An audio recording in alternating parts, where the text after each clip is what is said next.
विश्व के सभी मेरे साथियों को राजरत्न अम्बेडकर की ओर से जय भीम, नमो बुद्धाय। आज 4 मई 2020 है और आज ही के दिन डॉक्टर बाबा साहब अम्बेडकर जी ने 4 मई 1955 को the Buddhist Society of India भारतीय बौद्ध महासभा इस संस्था की स्थापना की थी। आज इस संस्था को स्थापन हुए 65 इयर्स कंप्लीट हो चुके हैं और इसी के लिए आज मैं आप सभी लोगों को the Buddhist Society of India भारतीय बौद्ध महासभा इस डॉक्टर बाबा साहब अम्बेडकर जी द्वारा स्थापन की हुई संस्था का राष्ट्रीय अध्यक्ष होने के नाते विश्व के सभी बौद्धों को और सभी मानव जाति के लोगों को बाबा साहब अम्बेडकर जी द्वारा स्थापन the Buddhist Society of India भारतीय बौद्ध महासभा के 65th एनिवर्सरी का वर्धापन दिन का आप सभी लोगों को ढेर सारी मंगल कामनाएं देता हूँ, बधाई देता हूँ। बहुत सारे लोग आज भी बुद्धिस्ट सोसाइटी ऑफ इंडिया के बारे में जानकारी उनके पास नहीं है। बाबा साहब ने ऐसी कोई संस्था भी बनाई थी, ये तक आज की पीढ़ी को ये पता नहीं है। तो इसलिए आज का ये खास एपिसोड में बना रहा हूँ the Buddhist Society of India इसकी जानकारी के बारे में। The Buddhist Society of India ये संस्था स्थापन करने के पीछे बाबा साहब की एक बहुत बड़ी मंशा थी और बाबा साहब की एक बहुत बड़ी ऑब्जेक्टिव पॉलिसी थी कि भारत में किस तरह से बौद्ध धर्म एस्टैब्लिश किया जाए और एक अच्छी व्यवस्था भारत में कैसे बनाई जाए। बाबा साहब अम्बेडकर जी 4 दिसंबर 1954 को बर्मा रंगून में बाबा साहब अम्बेडकर जी ने एक भाषण दिया है।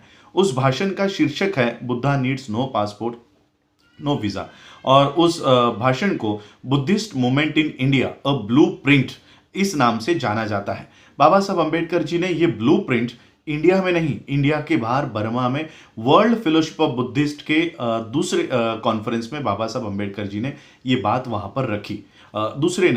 तीसरे कॉन्फ्रेंस में बाबा साहब अम्बेडकर जी ने ये बात वर्ल्ड फेलोशिप ऑफ बुद्धिस्ट के प्लेटफॉर्म पे रखी, जहाँ पर 54 या 60 देशों के राष्ट्रपति, प्रधानमंत्री और बड़े बड़े ओहदे के लोग वहाँ पर मौजूद थे और उनके सामने बाबा साहब ने भारत में बौद्ध धर्म को कैसे पुनर्जीवित किया जा सकता है, इसकी सारी कल्पना और संकल्पना बाबा साहब अम्बेडकर जी ने वहाँ पर रखी।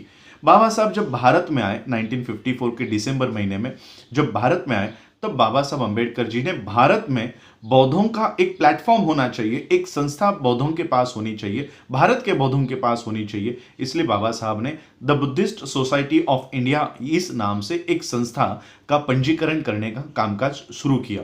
बाबा साहब ने दिसंबर महीने से ये कामकाज शुरू किया और बाबा साहब को आज ही के दिन यानी 4 मई 1955 को the Buddhist Society of India इस संस्था का पंजीकरण प्राप्त हुआ। बाबा साहब अम्बेडकर जी की ये संस्था रजिस्टर्ड हुई और बाबा साहब अम्बेडकर जी का ओरिजिनल कॉन्स्टिट्यूशन मेरे पास है, जो मैंने हाई कोर्ट से मंगाया है। जो high court Bombay high court का ये स्टैंप लगा हुआ है, तो बॉम्बे हाई कोर्ट की ये ओरिजिनल कॉपी मेरे पास the Buddhist Society of India के कॉन्स्टिट्यूशन की है। मैं इस कॉन्स्टिट्यूशन की यानी इस संस्था को बनाने के पीछे बाबा साहब अम्बेडकर जी की क्या धारणा थी, क्या काम करना चाहते थे, बाबा साहब अम्बेडकर जी के ऑब्जेक्टिव्स मैं बताना चाहता हूँ। पहला ऑब्जेक्टिव बाबा साहब लिखते हैं, to promote the spread of Buddhism in India. Bharat में बौद्ध धर्म का प्रचार करे, ये संस्था का प्रमुख और मुख्य उद्देश्य होगा। दूसरा उद्देश्य होगा to establish temples for Buddhist worship, बौद्ध धर्म के वंदनाओं के लिए बौद्ध विहारों की स्थापना करे। तीसरा ऑब्जेक्टिव बाबा साहब ने रखा, to establish schools and colleges for religious and scientific subjects, वैज्ञानिक और धार्मिक विषयों का अध्ययन करने के लिए स्कूल और कॉलेजेस ये बनाए जाए। चौथा बाबा साहब अम्बेडकर जी का ऑब्जेक्टिव था to establish orphanages, hospitals and relief centres, कि बुद्धिस्ट सोसाइटी ऑफ इंडिया के खुद के अस्पताल हो, रिलीफ सेंटर सहायता केंद्र हो और अनाथालय हो। इस तरह का पॉलिसी बाबा साहब ने 1955 को बनाई है, जो आज 2020 में भी हमारे पास हमारा एक छोटा सा क्लिनिक नहीं है, हमारी सहायता केंद्र नहीं है और अनाथालय भी नहीं है। तो बाबा साहब ने 1955 में कहा था कि संस्था की और बौद्धों की खुद के अस्पताल होंगे। बाबा साहब ने 5वां पॉइंट रखा, to establish Buddhist seminaries for the preparation of workers for the spread of Buddhism. Baba Saheb इसी पॉइंट में 3 बातें कह रहे हैं। पहली बात कि बौद्धों की सेमिनरी हो, और वो किस लिए हो, टू प्रिपरेशन ऑफ वर्कर, कर्मचारी, वर्कर को कर्मचारी कहा जाता है, इस तरह के कर्मचारी बनाए जाए। क्यों? तो बुद्धिज्म का प्रचार और प्रसार करने के लिए। तो इस तरह के कार्यकर्ताओं का निर्माण करें जो बौद्ध धर्म का प्रचार और प्रसार करें। उसके लिए बुद्धिस्ट सेमिनरी की जरूरत है, एक बुद्धिस्ट स्कूल जहां पर बौद्धों को प्रचार और प्रसार करने का सारा ज्ञान दिया जाए। छठा जो ऑब्जेक्टिव बाबा साहब का है, to promote comparative study of all religions. सभी धर्मों का तुलनात्मक अभ्यास भारत के लोगों को होना चाहिए। और सातवां है, to undertake publication of Buddhist literature and to issue leaflets and pamphlets to for giving a true understanding of Buddhist religion to common man. आम आदमी तक बौद्ध धर्म की जानकारी प्रसारित करने हेतु छोटी छोटी किताबें, छोटी छोटी लिफलेट्स, पैम्पलेट्स, इस तरह के बौद्ध साहित्यों का पब्लिकेशन करना। आज हमारे पास खुद का पब्लिकेशन हाउस नहीं है। आज जब हम लोग बाबा साहब की जयंती आती है तब हमारे पास अनेक किताबें मिलती है, बाबा साहब के राजनीतिक विचार, बाबा साहब के धार्मिक विचार, बाबा साहब के सामाजिक विचार, और लेखक होता है देशपांडे, तिवारी, त्रिपाठी। इस तरह के लेखकों के माध्यम से हमको बाबा साहब के राजनीतिक विचार बताए जा रहे हैं। आज आरएसएस के लोग द प्रिंट के माध्यम से और पता नहीं किस किस चैनल के माध्यम से जो हम लोगों को लग रहे थे कि हमारे हैं, ये इस तरह से अब वो प्रचार कर रहे कि बाबा साहब तो आरएसएस के विचार के थे। तो आज हमारे पास हमारा पब्लिकेशन हाउस नहीं है, हमारे पास हमारी किताबें हम खुद पब्लिश करें, ऐसे रियल बुद्धिस्टों के और रियल अम्बेडकराइट लोगों के पास ये सारा साहित्य नहीं है। आठवां पॉइंट जो है, to create a new order of priest if it becomes necessary to do so. अगर ये करना आवश्यक है, एक तो नए भिक्षुओं की श्रृंखला तैयार करो जो इन सारे शिक्षाओं को पार करके एक नए तरीके से एक नया भिक्षु तैयार करे और जो बौद्ध धर्म का प्रचार और प्रसार करने का काम करे। नौवां पॉइंट बाबा साहब लिखता है, टू एस्टैब्लिश प्रेस और presses for carrying on the purpose of publication. जो प्रकाशन हम करना चाहते हैं तो वो किसी ब्राह्मणों के प्रेस से, छापखानाओं से हम लोगों को नहीं करनी है, वो छापखाने भी हमारे पास होने चाहिए। तो इस तरह का नियोजन बाबा साहब ने किया था। और 10वां पॉइंट है कि भारत के बौद्धों के सभा और सम्मेलन लेकर उनको एक सामान्य कृति करने के लिए तैयार करना। ये 10 ऑब्जेक्टिव्स को लेकर, उद्देश्यों को लेकर बाबा साहब अम्बेडकर जी ने बुद्धिस्ट सोसाइटी ऑफ इंडिया, भारतीय बौद्ध महासभा, ये संस्था बाबा साहब अम्बेडकर जी ने निर्माण की। और आज ही के दिन 4 मई 1955 को बाबा साहब को इस संस्था का पंजीकरण प्राप्त हुआ। इस संस्था के 2 नियम बाबा साहब ने रखे। संस्था का सदस्य अगर होना है तो बौद्ध धर्म की दीक्षा लेनी होगी। अगर आप बौद्ध हो तो बुद्धिस्ट सोसाइटी ऑफ इंडिया के सदस्य हो सकते हैं। लेकिन मैं और एक इसमें ऐड करना चाहता हूं, क्योंकि बहुत सारे मुस्लिम्स भी मुझे सुनते हैं, सिख भी मुझे सुनते हैं। बाबा साहब ने और एक मेंबरशिप रखी कि जिसको बौद्ध धर्म की दीक्षा नहीं लेनी है वो एसोसिएट मेंबर हो सकता है। तो इस तरह से बाबा साहब ने कहीं पर भी डिस्क्रिमिनेशन नहीं किया कि ये संस्था सिर्फ बौद्धों की होगी। बौद्धों के अलावा मुस्लिम्स भी इसके सदस्य बन सकते हैं, सिख भी इसके सदस्य बन सकते हैं, क्रिश्चियन हो सकते हैं, सभी लोग इसके सदस्य हो सकते हैं। लेकिन एक कंडीशन रखी है, बाबा साहब ने एक कंडीशन रखी है, who is not hostile to Buddhist religion, जो बौद्ध धर्म के लिए घातक नहीं हो, जो बौद्ध धर्म का विरोधक नहीं हो। और बाबा साहब ने ये क्लियर किया है कि बौद्ध धर्म का विरोधक कौन है। बाबा साहब का एक स्टेटमेंट है, बाबा साहब कहते हैं, history of India is nothing but battle between Buddhism and Brahmanism. यानी बौद्ध धर्म का कोई विरोधक है तो वो ब्राह्मण है। इसलिए इस संस्था का मैं अभी आप लोगों को क्लियर कर देता हूं, इस संस्था का सदस्य मुसलमान हो सकता है, इस संस्था का सदस्य क्रिश्चियन हो सकता है, जैन हो सकता है, पारसी हो सकता है, कोई भी धार्मिक अल्पसंख्यक इस संस्था का सदस्य हो सकता है। केवल इस संस्था का ब्राह्मण कभी भी इस संस्था का सदस्य नहीं हो सकता, क्योंकि बाबा साहब ने यह क्लियर कर दिया है कि जो बौद्ध धर्म को घातक है वो इस संस्था का सदस्य नहीं हो सकता। और दूसरी कंडीशन बाबा साहब ने रखी कि इसकी वार्षिक सभासद शुल्क भरना होगा। और वो कितनी बाबा साहब ले रहे हैं? 1 रुपया। 1 रुपया आपको इस संस्था को देना होगा, क्योंकि बाबा साहब ने अंतिम समय तक उनकी मूवमेंट अगर चलाई है तो समाज के पैसों पे चलाई है। और ये संस्था भी बाबा साहब समाज के पैसों पे ही चलाना चाहते थे। और 1 रुपया प्रत्येक बौद्धों से और जो नॉन बुद्धिस्ट है उनसे चाह रहे थे कि इस संस्था को सहायता करने के लिए 1-1 रुपया दिया करें। तो इस तरह की संस्था बाबा साहब ने बनाई। बाबा साहब अंबेडकर जी ने इसी संस्था के माध्यम से 9 लाख लोगों के बौद्ध धर्म की दीक्षा नागपुर में पहले खुद बौद्ध धर्म की दीक्षा ली। 1954 में बाबा साहब वर्ल्ड फेलोशिप ऑफ बुद्धिस्ट के कॉन्फ्रेंस में जाते हैं। 1955 के मई महीने में बाबा साहब बुद्धिस्ट सोसाइटी ऑफ इंडिया का पंजीकरण प्राप्त करते हैं और 14 अक्टूबर 1956 में यानी 1.5 साल बाद बाबा साहब अंबेडकर बौद्ध धर्म की दीक्षा ग्रहण करते हैं। यानी बौद्ध धर्म की दीक्षा लेने से पहले बाबा साहब की बौद्ध धर्म की पूरी व्यवस्था बाबा साहब ने खड़ी कर दी थी। ऐसा नहीं कि पहले बौद्ध धर्म की दीक्षा ले ले उसके बाद बौद्ध धर्म की कोई शाखा या संस्था निर्माण करे। पहले संस्था निर्माण की और फिर बाबा साहब ने वो प्लेटफॉर्म सभी लोगों को दिया और 9 लाख लोगों को कहा कि यह संस्था बौद्धों की भारत की एकमेव संस्था होगी। इसी के माध्यम से बाबा साहब ने जो निर्धारित किए हुए उद्देश्य है, इसी के ऊपर अगर हम चलते हैं तो एक स्वतंत्र समाज व्यवस्था हम इस देश में कर सकते हैं। हमको किसी के सामने हाथ गिड़गिड़ाने की नौबत नहीं आएगी। हमारा खुद का एजुकेशन होगा, हमारी खुद की हेल्थ सिस्टम होगी, हमारा खुद का पब्लिकेशन हाउस होगा, हमारा खुद का ट्रेनिंग सेंटर होगा और इस तरह से सभी व्यवस्था हमारे पास एक सक्षम समाज को जितनी भी व्यवस्था लगती है वो खुद बुद्धिस्ट सोसाइटी ऑफ इंडिया के पास होगी। इस तरह से बाबा साहब ने इस संस्था का गठन किया। बाबा साहब ने 14 अक्टूबर 1956 को 1956 को 9 लाख लोगों के साथ बौद्ध धर्म की दीक्षा ग्रहण की। दूसरे ही दिन चंद्रपुर में दूसरे दिन बाबा साहब का स्पीच हुआ और 16 तारीख को 16 अक्टूबर 1956 को बाबा साहब की चंद्रपुर में 2 लाख लोगों के साथ दीक्षा हुई और आने वाले समय में कलकत्ता, दिल्ली, बंगाल, वेस्ट बंगाल, इस तरह से अलग अलग राज्यों में बाबा साहब की ये बौद्ध धर्म की दीक्षाओं का कार्यक्रम निर्धारित हो चुका था। बाबा साहब अंबेडकर जी का 15 दिसंबर 1956 का मुंबई का कार्यक्रम, इसकी सारी तैयारी हो चुकी थी और इसकी जानकारी ऐसी है कि उस कार्यक्रम को 15 दिसंबर 1956 में होने वाला ये कार्यक्रम मुंबई के रेस कोर्स मैदान पर होने वाला था और इसकी जानकारी ऐसी प्राप्त है, गोडबोले वामनराव गोडबोले इनकी किताब में ये जानकारी प्राप्त है। उन्होंने लिखा था कि मुंबई में जितने भी कपड़ों के कारखाने थे, दुकानें नहीं कारखाने, कारखानों में से भी शुभ्र वस्त्र जो है, शुभ्र वस्त्र ये कंपलसरी हुआ करता था कि बौद्ध धर्म की दीक्षा लेनी है तो शुभ्र वस्त्र पहन के आया करे।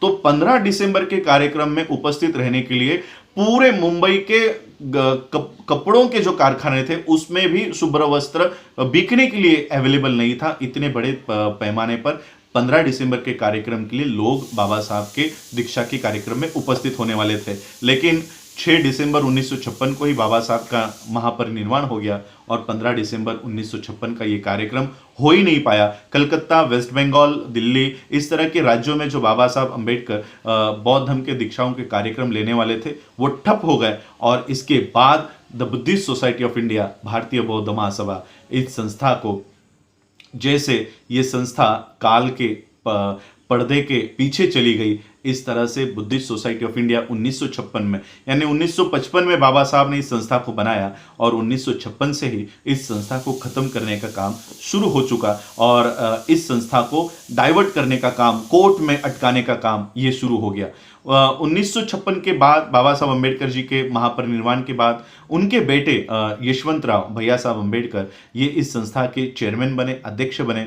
उनके कार्यकाल में संस्था काम कर रही थी। बुद्धिस्ट सोसाइटी ऑफ इंडिया को विरोधकों के माध्यम से बचाने का काम आदरणीय भैया साहब अंबेडकर जी कर रहे थे और उन्होंने डटकर इस संस्था को जिंदा रखा। बहुत सारे लोग इस संस्था को खत्म करना चाहते थे क्योंकि ब्राह्मणी व्यवस्था नहीं चाहती थी कि बाबा साहब के उद्देश्यों के ऊपर काम हो।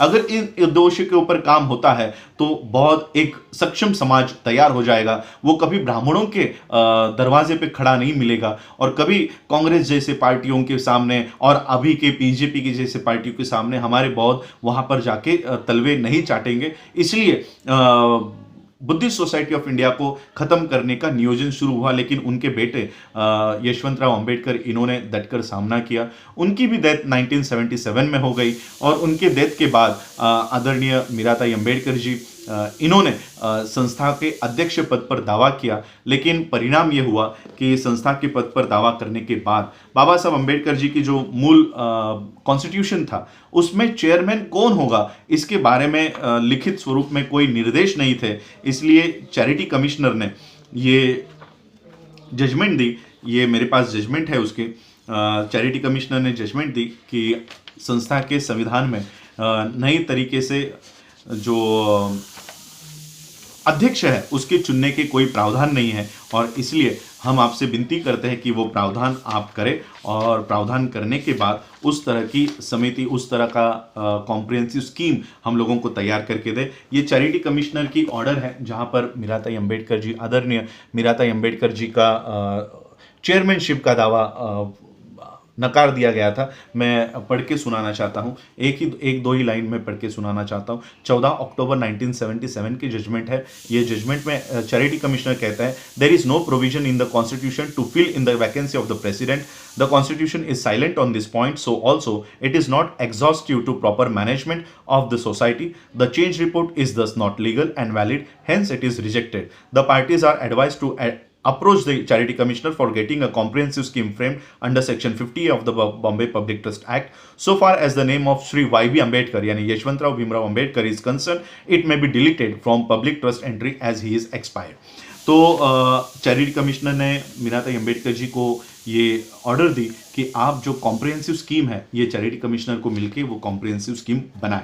लेकिन हुआ क्या, ये 1977 की ऑर्डर है, 5 साल तक इस ऑर्डर के ऊपर किसी ने काम नहीं किया, किसी ने इस ऑर्डर की तरफ देखा नहीं, और परिणाम ये हुआ कि 1981 में 70 अक्टूबर का 77, 78, 79, 80, 81 जुलाई महीने में 24 जुलाई 1981 को भैया साहब अंबेडकर जी यानी यशवंतराव भीमराव अंबेडकर जी के जो सहकारी हुआ करते थे, एस.वी. रामटेके और बाकी के लोग, इनको पता था कि चैरिटी कमिश्नर ने किस तरह का जजमेंट दिया हुआ है, तो अगर हम इसके ऊपर काम नहीं करते हैं तो संस्था धीरे धीरे खत्म हो जाएगी। यानी एक तरफ संस्था को समाज से खत्म करने के लिए कुछ लोग काम कर रहे थे, और दूसरी तरफ the Buddhist Society of India, इसका पंजीकरण ही रद्द हो, इसलिए सरकार के माध्यम से भी काम चल रहा था। तो इन लोगों ने, जो बाबा साहब अंबेडकर जी के सहकारी थे, इन लोगों ने देखा कि संस्था का पंजीकरण रद्द हो सकता है अगर हम चैरिटी कमिश्नर के इस ऑर्डर के ऊपर फॉलो नहीं करते हैं। तो वो बाकी की जो प्रक्रिया उस समय हुई, वहाँ पर तो मैं जिंदा नहीं था, मैं पैदा नहीं हुआ था, लेकिन एस.वी. रामटेके और इन लोगों के बीच क्या वार्तालाप हुई पता नहीं, लेकिन एस.वी. रामटेके और बाकी के लोगों ने चैरिटी कमिश्नर को अप्लाई किया कि जो चैरिटी कॉम्प्रिहेंसिव स्कीम आप हमको बनाकर देने के लिए कह रहे हैं, ये हमको इसके बारे में जानकारी नहीं है, ज्ञान नहीं है, ये कॉम्प्रिहेंसिव स्कीम आप ही बनाकर दो। और ये सारे नाम उन्होंने सबमिट किए, और बहुत सारे नाम सबमिट किए। चैरिटी कमिश्नर ने 24 जुलाई 1981 को ये स्कीम बनाकर तैयार करके दी। ये भी हाईकोर्ट की सर्टिफाई कॉपी है, हाईकोर्ट की सर्टिफाई कॉपी है, ये स्कीम है। ये स्कीम उन्होंने 24 जुलाई 1981 को दी, और इस स्कीम के तहत जो पुराने ट्रस्टीज थे, जो बाबा साहब अंबेडकर जी के नियुक्त किए हुए थे, वो सारे बूढ़े हो चुके थे। कोई जयपुर में रहता था, कोई मध्य प्रदेश में रहता था, अलग अलग प्रांतों में, राज्यों में रहा करते थे। तो चैरिटी कमिश्नर ने इनसे एनओसी लाने के लिए कहा, तो इन्होंने एनओसी दे दी। बाबा साहब अंबेडकर जी के चुने हुए विश्वस्तों ने एनओसी दे दी कि नई विश्वस्त समिति बनाने में हमारी कोई उसमें दखलंदाजी नहीं होगी, हमारा कोई ऑब्जेक्शन नहीं होगा। तो इस तरह से नो ऑब्जेक्शन मिला। 17 लोगों के नाम आए थे। चैरिटी कमिश्नर ने कहा कि इतनी बड़ी संस्था में हम लोग इतने बड़े संख्या में विश्वस्त नहीं चुनेंगे। 17 पे से वो संख्या 7 पर आ गई। ये 7 भी नहीं थी, ये 11 थी। 11 में से 4 लोग मर चुके थे, इसलिए वो 7 हो गई। तो 7 में जो नाम थे, पहला नाम था शंकरानंद शास्त्री, ये भी बाबा साहब अंबेडकर जी के सहकारी हुआ करते थे। पीजी ज्योतिकर ये भैया साहब अंबेडकर जी के सहकारी हुआ करते थे। एस.वी. रामटेके, कोंडाजी, टी आहिरे, के सोगत, अशोक अंबेडकर और डी.डी. बाविस्कर, इन 7 लोगों को मिलकर ये बुद्धिस्ट सोसाइटी ऑफ इंडिया की ये कमिटी, विश्वस्तों की कमिटी, ये निर्धारित कर दी गई। मीराताई अंबेडकर जी ने, जिन्होंने 1977 में ये दावा किया था कि मैं इस संस्था की अध्यक्षा मुझे चुन लिया जाए, तो उनको लगा कि उनका नाम इसमें नहीं है और उनको क्यों इस संस्था में नहीं लिया है, तो उन्होंने इस ऑर्डर के खिलाफ सिटी सिविल कोर्ट में केस दायर किया, पिटीशन दायर किया, और सिटी सिविल कोर्ट ने चैरिटी कमिश्नर की इस ऑर्डर को रद्द किया। चैरिटी कमिश्नर के इस ऑर्डर को रद्द करने के बाद संस्था ने 1982 में अशोक मुकुंदराव अंबेडकर, बाबा साहब अंबेडकर जी के नेफ्यू मुकुंदराव अंबेडकर जी के बेटे अशोक मुकुंदराव अंबेडकर, इनको सभी विश्वस्तों ने मिलकर चेयरमैन इस पद पर लिया। और अशोक अंबेडकर जी ने सिटी सिविल कोर्ट ने जो ऑर्डर दिया था उस ऑर्डर के खिलाफ अशोक अंबेडकर इन्होंने सिटी सिविल हाई कोर्ट में अपील दायर की कि चैरिटी कमिश्नर ने जो स्कीम दी है वो ठीक है, इसमें कोई गलत बात नहीं है। और फिर ये केस यानी 1977 से लेकर 2013 तक, मेरा जन्म ही 1982 में हुआ है, यानी मेरे जन्म से पहले 1977 से इस संस्था को विवादित रखा गया। छोटे न्यायालय से लेकर सुप्रीम कोर्ट तक ये प्रकरण गया। सिटी सिविल कोर्ट के बाद हाई कोर्ट के बाद सुप्रीम कोर्ट, ऐसे 2015 तक इस केस का सारा केस, इस संस्था का केस चलता रहा। और 2013 में 21 जून 2013 को हाई कोर्ट ने माना कि सिटी सिविल कोर्ट ने जो जजमेंट दी है कि ये नया विश्वस्त मंडल जो बनाया था ये गैर कानूनी है, वो गलत है। और हाई कोर्ट ने माना कि चैरिटी कमिश्नर ने जो काम किया है वो सही है। सिटी सिविल कोर्ट को इसमें कोई दखल अंदाजी देने का काम नहीं था और उनको नहीं पता चल रहा कि सिटी सिविल कोर्ट के जज ने ऐसी जजमेंट क्यों दी है।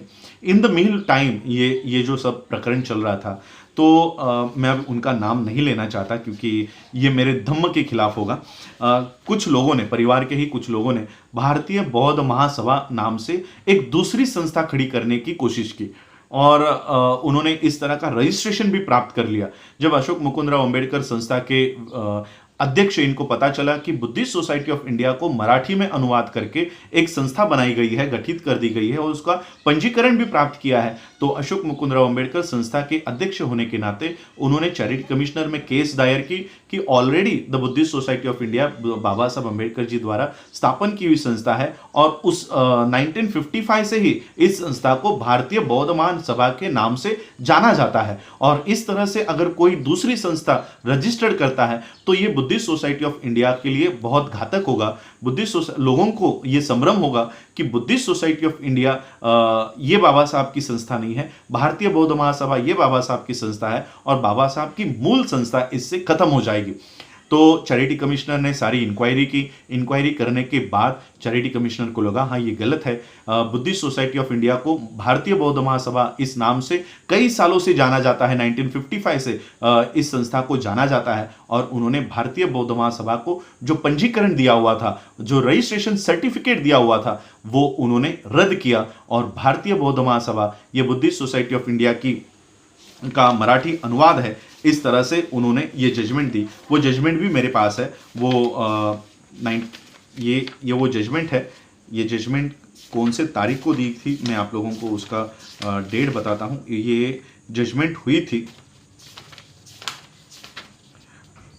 2 मार्च 1987 को ये जजमेंट हुई थी। इस जजमेंट का मैं जो ऑर्डर है वो पढ़ के सुनाना चाहता हूँ। The application exhibit 1 for registration of Bharatiya Bauddha Mahasabha is dismissed with orders to cost. ये पहला ऑर्डर दिया कि भारतीय बौद्ध महासभा का रजिस्ट्रेशन ये डिसमिस किया जाता है, किसी तरह से इसको नया पंजीकरण नहीं मिलेगा। और दूसरा ऑर्डर दिया था registration certificate in original under societies registration act 1860 produced by the applicant along with the list should not be return to the applicant. जो ओरिजिनल सर्टिफिकेट रजिस्ट्रेशन सर्टिफिकेट दिया गया था एप्लीकेंट्स को, एप्लीकेंट्स का नाम मैं नहीं बताना चाहता हूँ। मैं चाहता हूँ कि जो लोग कानूनी क्षेत्र में हैं इस जजमेंट को खुद से पढ़े, क्योंकि इससे मेरे ही कुछ लोगों की बदनामी होती है। तो मैं वो नाम नहीं बताना चाहता कि किन लोगों ने भारतीय बौद्ध महासभा को रजिस्टर करवाया था। और फिर चैरिटी कमिश्नर ने ये जजमेंट दी और उन्होंने कहा कि भारतीय बौद्ध महासभा का मूल रजिस्ट्रेशन सर्टिफिकेट, पंजीकरण प्रमाण पत्र जो है उसको जब्त किया जाए। तो आज भारतीय बौद्ध महासभा नाम की कोई संस्था रजिस्टर्ड नहीं है। भारतीय बौद्ध महासभा ये बुद्धिस्ट सोसाइटी ऑफ इंडिया का ही मराठी हिंदी अनुवाद है। इस तरह की कोई रजिस्टर्ड संस्था नहीं है। ये एक क्योंकि बाबा साहब ने इंग्लिश में संस्थान निर्माण की थी, आज भी हमारे लोगों को the Buddhist Society of India ये नाम का उच्चार करना उनको नहीं आता।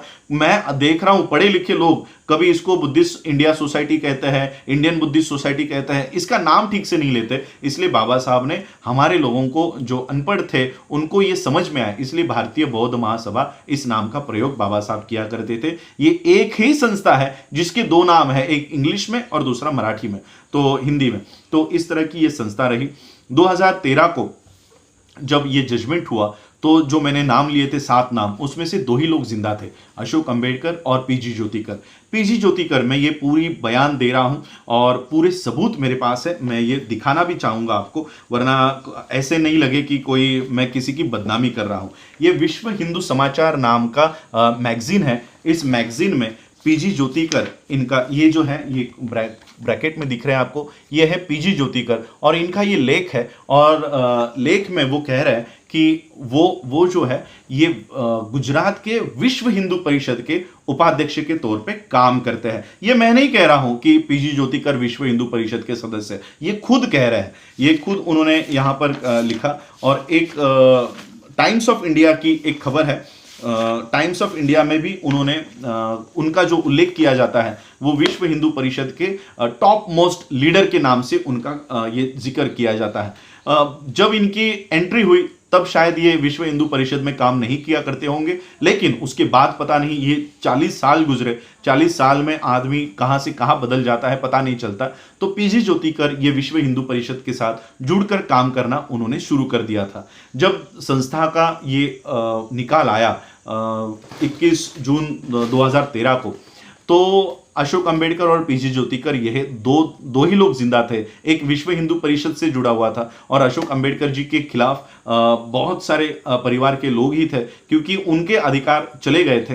तो अशोक अंबेडकर जी अकेले लड़ रहे थे। मैं 2010 से बुद्धिस्ट सोसाइटी ऑफ इंडिया की ये सारी केसेस हैंडल किया करता था। कोर्ट में जाना, बयान क्या देना है, किस तरह से पिटिशंस बनाई जाएंगी, कहाँ पर सिग्नेचर करनी है, ये सारा मैं देखा करता था। तो हम लोगों को लगा कि पीजी ज्योतिकर, अब जब केस खत्म हुई है और 5 लोग जिंदा नहीं है, तो ये अपना चेंज रिपोर्ट डालेंगे और 5 लोग विश्व हिंदू परिषद के लोग इसमें घुसना चाहते थे। आज जो आरपीआई बीजेपी के साथ काम कर रही है, उसके अध्यक्ष खुद इसमें इंटरफेयर कर रहे थे और आज भी वो नेशनल एडवाइजर के तौर पे काम कर रहे हैं। जो हिंदुओं के देवी देवता के पास जाते हैं, बीजेपी के तलवे चाटते हैं, राज्यसभा पर है, वो बुद्धिस्ट सोसाइटी ऑफ इंडिया के पीजी ज्योतिकर द्वारा नियुक्त किए गए राष्ट्रीय सलाहकार है, जिनको खुद सलाह की जरूरत है, वो बाबा साहब के इस संस्था को सलाह देने का काम कर रहे हैं। और इसलिए ये सारी जानकारी मैं आप लोगों को देना चाह रहा था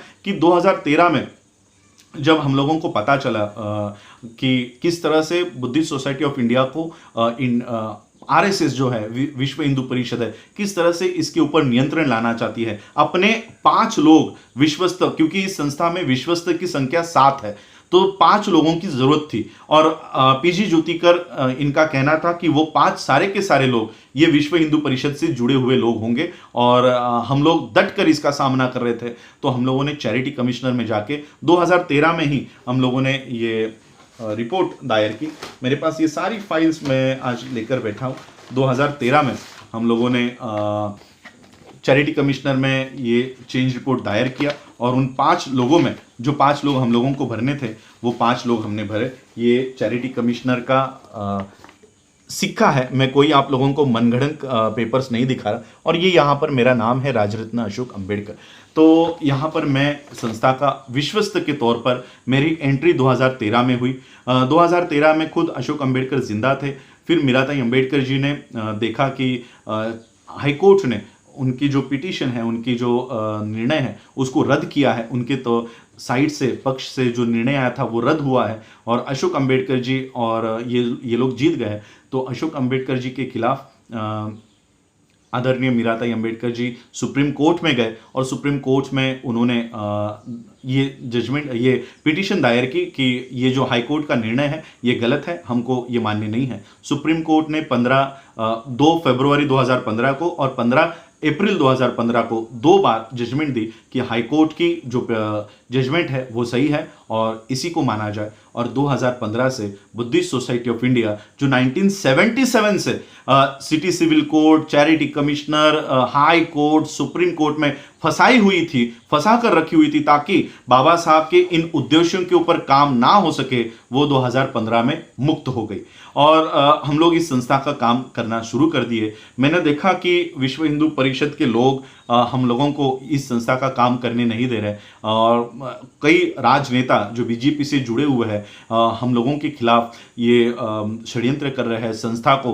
कोर्ट में, चैरिटी कमिश्नर में ये बीजेपी के लोग इसमें घुसाए जाने की बहुत प्रक्रिया कर रहे हैं। मैंने खुद 2015 में श्रामणेर दीक्षा ली और श्रामणेर दीक्षा लेकर फिर मैं संस्था का काम करना शुरू कर दिया। 2016 में हमारे पास कोई संगठन नहीं था। 2016 में, 17 में और 2017 में अशोक अंबेडकर जी का 8 दिसंबर 2017 को निधन हो गया और अब संस्था में एक ही ओरिजिनल ट्रस्टी रहे, वो थे पीजी ज्योतिकर। लेकिन अशोक अंबेडकर जी ने उनके जीवन में एक काम कर दिया था कि 2013 में ही उन्होंने 5 ट्रस्टीज को पहले से ही मान्यता दे दी थी, उनकी एंट्री कर दी थी, उनको शामिल कर दिया था और इसलिए पीजी ज्योतिकर अब अकेले ही ट्रस्टी नहीं थे, कुछ रिपोर्टिंग ट्रस्टीज भी थे और इसलिए उसमें मैं भी एक था और इसलिए पीजी ज्योतिकर के हाथ में यह संस्था जाने से बच गई। अगर अशोक अंबेडकर जी ने 2013 में यह चेंज रिपोर्ट नहीं दायर किया होता तो आज पीजी ज्योतिकर विश्व हिंदू परिषद के पास यह संस्था,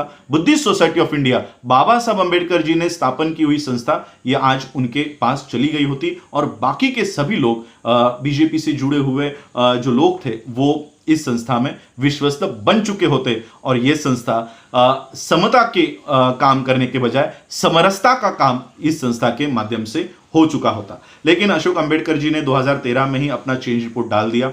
अशोक अंबेडकर जी के डेथ के बाद, निधन के बाद चैरिटी कमिश्नर में सभी लोग खुश थे कि अशोक अंबेडकर जी जो हमेशा ऑब्जेक्शन लिया करते थे और पीजी ज्योतिकर, इनका जो चेंज रिपोर्ट था 2015 का और उससे भी पहले के कुछ चेंज रिपोर्ट थे, उसको रोक लगाई रखी थी। अब अशोक अंबेडकर ही जिंदा नहीं है, अब रोकने के लिए कौन है?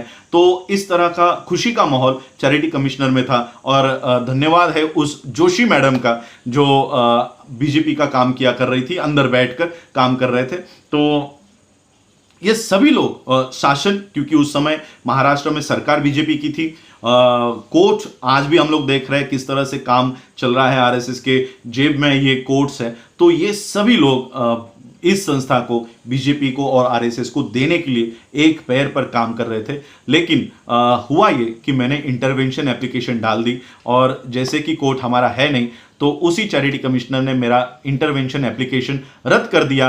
यह कहकर रद्द किया कि राजरत्न अंबेडकर 2013 से ट्रस्टी है और ये जो केस चल रही है, जो चेंज रिपोर्ट है, पीजी ज्योतिकर ने 2001 का चेंज रिपोर्ट डाला हुआ था और एक में उन्होंने और कुछ लोग इसमें डाले थे एंट्री करने के लिए। लेकिन जो लोग मुझे आज सुन रहे हैं उनमें से अगर कोई वकील है तो मैं आपको कहता हूं, अगर 2015 तक बुद्धिस्ट सोसाइटी ऑफ इंडिया का केस चल रहा है, 2013 तक केस चल रहा है और स्टेटस को का ऑर्डर है कि किसी भी तरह के बदलाव संस्था में नहीं कर सकते, तो 2001 में बदलाव कैसे कर सकते हो? यही मेरा प्रमुख प्रश्न था। लेकिन चैरिटी कमिश्नर इस बात को सुनने को ही तैयार नहीं था। तो मैं चैरिटी कमिश्नर ने मेरा जो इंटरवेंशन एप्लीकेशन था वो रिजेक्ट किया और इसके खिलाफ मैं हाईकोर्ट में गया, रिट पिटीशन डाली और रिट पिटीशन ने, हाईकोर्ट ने ये माना कि ठीक है कि राजरत्न अंबेडकर 2013 से इस संस्था के विश्वस्त है, लेकिन 2001 का जो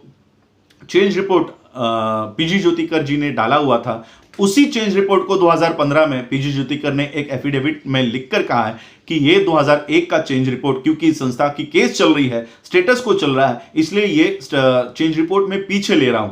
अब पीजी ज्योतिकर कोर्ट में ये कह रहे थे 2015 का जो एफिडेविट है वो छुपा कर रखे थे और 2001 का मेरा चेंज रिपोर्ट, इसको एक्सेप्ट करो, इस तरह से वो बयान दे रहे थे। अब अशोक अंबेडकर जी जिंदा नहीं है जो कानूनी तौर पर ऑब्जेक्शन लिया करते थे और मुझे ये ऑब्जेक्शन लेने के लिए ऐड नहीं कर रहे थे, तो मैंने ये बात हाईकोर्ट में जाकर रखी। हाईकोर्ट ने जजमेंट दिया कि चैरिटी कमिश्नर 2001 के चेंज रिपोर्ट के ऊपर कोई कार्रवाई नहीं करे और इस तरह से 2001 का चेंज रिपोर्ट पीजी ज्योतिकर इनका हमेशा के लिए रुक गया है और इनके जो लोग थे, इनके जो लोग संस्था में शामिल होने वाले थे विश्वस्त के तौर पर, चंदू पाटिल और हरीश रावलिया। दयानंद मोहिते तो अब दुनिया में नहीं है। ये दो लोग इस संस्था में विश्वस्त के तौर पर आने वाले थे। इनकी एंट्री हमेशा के लिए अब रुक गई है। अब ये लोग इस संस्था में विश्वस्त के तौर पर कभी आ नहीं सकते। इस तरह का हाईकोर्ट ने स्टे ऑर्डर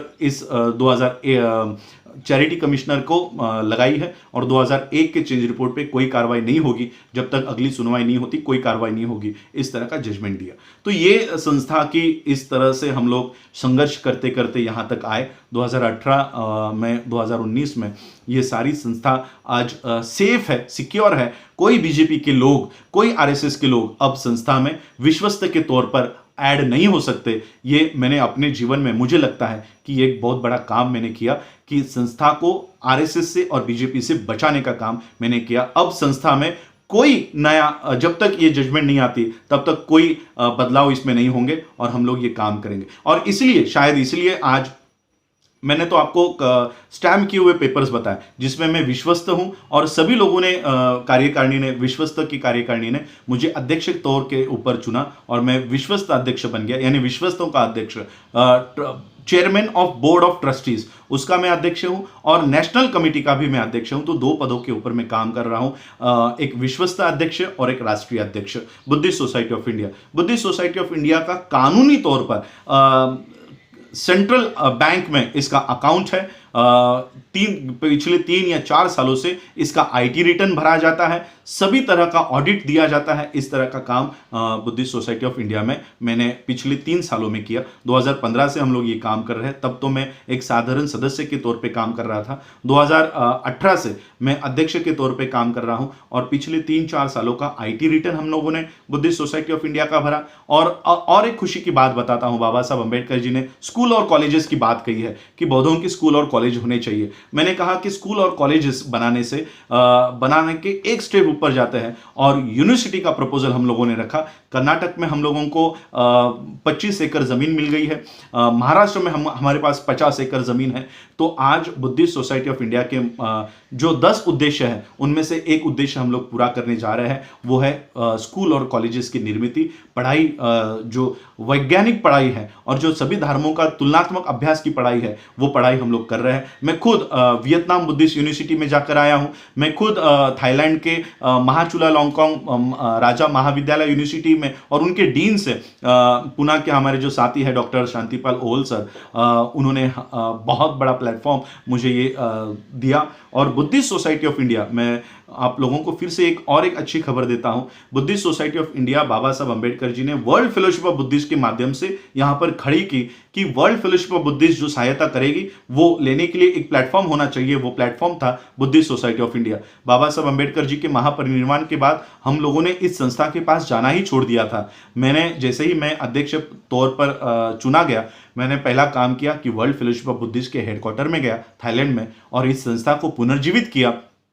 इस संस्था का मैं और एक बार बताता हूं, इस संस्था का राष्ट्रीय अध्यक्ष के तौर पर वर्ल्ड फेलोशिप ऑफ बुद्धिस्ट के हेडक्वार्टर में आरएसएस के लोगों का नाम देकर रखा था। और फिर मैंने सारे पेपर देने के बाद उन हेडक्वार्टर में बताया कि इनका संस्था में कोई लेना देना नहीं है और इन लोगों को उस संस्था की लिस्ट में से, बुद्धिस्ट सोसाइटी ऑफ इंडिया की लिस्ट में से इनको डिलीट किया गया। और फिर आज आप लोग वर्ल्ड फेलोशिप ऑफ बुद्धिस्ट के ऑफिशियल वेबसाइट पे जाके इंडियन रिलीजन सेंटर्स में जाकर इंडिया में देख सकते हो कि बुद्धिस्ट सोसाइटी ऑफ इंडिया का नेशनल प्रेसिडेंट और ट्रस्टी के नाम लिस्ट में मेरा नाम वहाँ पर दर्ज है। और मैंने वर्ल्ड फेलोशिप ऑफ बुद्धिस्ट के दस्तावेज में बुद्धिस्ट सोसाइटी ऑफ इंडिया का नाम फिर से उसको पुनर्जीवित किया। आज WFB हम लोगों को वहाँ पर बुलाती है, हमेशा अपनी बात रखने का मौका देती है। पिछले 2 साल पहले मैंने अपनी बात वहाँ रखी और परिणाम ये हुआ कि मुझे वर्ल्ड फेलोशिप ऑफ बुद्धिस्ट के स्टैंडिंग कमेटी के सेक्रेटरी पद पर लिया गया।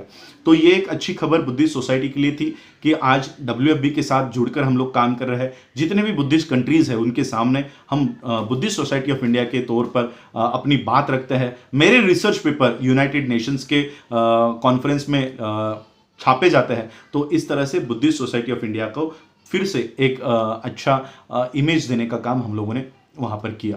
तो अब हम लोग ये काम कर रहे हैं कि यूनिवर्सिटीज़ बनाई जाए, हॉस्पिटल्स बनाए जाए। ये बाबा साहब का और एक इसमें ऑब्जेक्टिव था, उसके ऊपर भी हम लोग काम कर रहे हैं। एक नर्सिंग कॉलेज की हमारी पूरी प्लानिंग हो चुकी है। ये लॉकडाउन की वजह से ये सारा काम रुक गया, तो इस तरह का काम बुद्धिस्ट सोसाइटी ऑफ इंडिया का हम लोग कर रहे हैं। तो ये आज बाबा साहब अम्बेडकर जी के इसी संस्था का ये 65th एनिवर्सरी है, फाउंडेशन डे है। तो इसी माध्यम से मैं चाह रहा था कि बुद्धिस्ट सोसाइटी ऑफ इंडिया के जो भ्रम है, संभ्रम है, ये लोगों से दूर हो और बाबा साहब की ये संस्था खड़ी करने में, इसको जिंदा करने में, इसका काम आगे लेकर जाने में आप लोग सहायता करें। बाबा साहब अम्बेडकर जी के संस्था के माध्यम से हम लोग बौद्ध धर्म की दीक्षा के कार्यक्रम करते हैं, बौद्धों की गणना करने का काम कर रहे हैं और सभी लोगों को, जितनी लोग भारत में बौद्ध रहते हैं, भारत के बाहर रहते हैं, उनकी खुद की डायरेक्टरी बनाने का काम भी हम लोग बुद्धिस्ट सोसाइटी ऑफ इंडिया के माध्यम से कर रहे हैं। बुद्धिस्ट सोसाइटी ऑफ इंडिया की वेबसाइट हम लोग ऑफिशियल वेबसाइट है www.tbsoi.org.in। The Buddhist Society of India के पहले अक्षर the Buddhist Society of India tbsoi.org.in, ये बुद्धिस्ट सोसाइटी ऑफ इंडिया की ऑफिशियल वेबसाइट हमारी तैयार है। बौद्ध धर्म के दीक्षा के प्रमाण पत्र यहाँ पर दिए जाते हैं। बाबा साहब ने उस समय 1 रुपया आप लोगों से मांगा था, आज वो 1 रुपये के बजाय हम लोग 10 रुपये ले रहे हैं मेंबरशिप फी, और 15 रुपये और आई कार्ड, ये सारा मिलाकर धम्म दीक्षा के प्रमाण पत्र, ये सारा मिलाकर 30 रुपया कि ये जो फीस है, ये संस्था को, जो संस्था का खाता है कैनरा बैंक में 267510101737, ये संस्था का अकाउंट नंबर है। CNRB 00267 ये IFSC कोड है। ये संस्था का ऑफिशियल अकाउंट है। RSS के लोग और बीजेपी से जुड़े हुए लोग हमेशा ये कोशिश करते हैं कि लोगों में संभ्रम निर्माण किया जाए और राजरत्न अम्बेडकर को, बुद्धिस्ट सोसाइटी ऑफ इंडिया को जो लोग पैसा देना चाहते हैं वो पैसा उनको ना मिले और हम संस्था का काम ना करें और बाबा साहब के उद्देश्यों को पूरा ना करें। इसलिए बहुत सारे लोग संभ्रम और मैसेजेस बनाया करते हैं और मैं खुद RSS से काम करता हूँ, RSS के इशारों पे काम करता हूँ। इस तरह का भ्रम फिर निर्माण करने का काम लोगों में करते हैं ताकि बाबा साहब, मेरा कुछ नहीं है, मैं खुद मेरे AC कैबिन में बैठकर वहाँ पर अपनी नौकरी कर रहा हूँ। साल का 8 लाख का पैकेज मेरा है, मुझे कोई ज़रूरत नहीं है, मैं सिर्फ काम कर रहा हूँ ये बाबा साहब के उद्देश्यों को पूरा करने का काम मैं कर रहा हूँ। और इसीलिए ये उद्देश्य पूरे ना हो, बाबा साहब की यूनिवर्सिटीज़ खड़ी ना हो, बाबा साहब की सेमिनरीज खड़ी ना हो, बाबा साहब अम्बेडकर जी ने जिस तरह की ट्रेनिंग्स बताई है, जिस तरह का पब्लिकेशन हाउस बताया है, ये सारा खड़ा ना हो और बौद्धों की स्वतंत्र व्यवस्था खड़ी ना हो। इसलिए RSS और उनके माध्यम से जो बहुजनों में काम कर रहे हैं वो लोग हमेशा ये कोशिश में लगे होते हैं कि राजरत्न अम्बेडकर के खिलाफ कोई ना कोई मैसेज छोड़े ताकि लोगों को भ्रम में किया जाए। अभी मैं पिछले साल United states commission for international religious freedom में जाके आया हूं और वहां के जो चेयरमैन हैं उनको मैंने पूरा मेमोरेंडम दिया और उसमें बीजेपी और RSS को बैन करने की मांग की है। अगर मैं RSS से काम कर रहा होता, RSS के फंड पे काम कर रहा होता, तो क्या USCRF में जाके RSS को बैन करने की मांग करता? आज भी मैं पूरे तौर से RSS, बीजेपी, कांग्रेस, ये ब्राह्मणी व्यवस्था की जो पार्टियां है, संस्था है, इनके खिलाफ काम कर रहा हूं। लेकिन फिर भी हमारे बहुजनों के कुछ नेता है जो उनको लगता है कि राजरत्न अम्बेडकर अगर बढ़ते गया तो उनकी दुकानें खत्म हो जाएंगी, दुकानें बंद हो जाएंगी, उनको पैसा मिलना बंद हो जाएगा। तो वो इस तरह के भ्रम निर्माण करते रहते हैं। लेकिन फिर भी मैं किसी को प्रत्युत्तर नहीं देना चाहता। जो लोग, मैं आप लोगों के ऊपर छोड़ता हूं, कौन सच्चा है कौन झूठा है। बुद्ध के माध्यम से बुद्ध ने कहा कि अपनी बुद्धि लगाओ, तर्क लगाओ। आप लोगों को लगता है अगर गलत है तो गलत है, आप लोगों को लगता है सही है, आपके बुद्धि को लगता है, तर्क करके, किसी भी प्रिजुडाइज माइंड से मत सोचिए और एक न्यूट्रल होके अगर पूरी बातों को देखते हैं तो आप लोगों को सच्चाई पता चलेगी। तो आज हम लोग बुद्धिस्ट सोसाइटी ऑफ इंडिया का 65th फाउंडेशन डे मना रहे हैं। भारत के और भारत के बाहर सभी बौद्धों को और सभी मानव जाति के लोगों को मैं इस संस्था की फाउंडेशन डे की बहुत बहुत बधाई देता हूं और इस संस्था को बढ़ाने के लिए, इस संस्था का जो ऑब्जेक्टिव्स है इसको पूरा करने के लिए आप लोग मेरी सहायता करें। यही आज राष्ट्रीय अध्यक्ष के तौर पर मैं आप लोगों को ये मैसेज देना चाहता हूं। आप लोगों ने मुझे सुना, उसके लिए आभार। जय भीम, जय भारत, जय बुद्ध।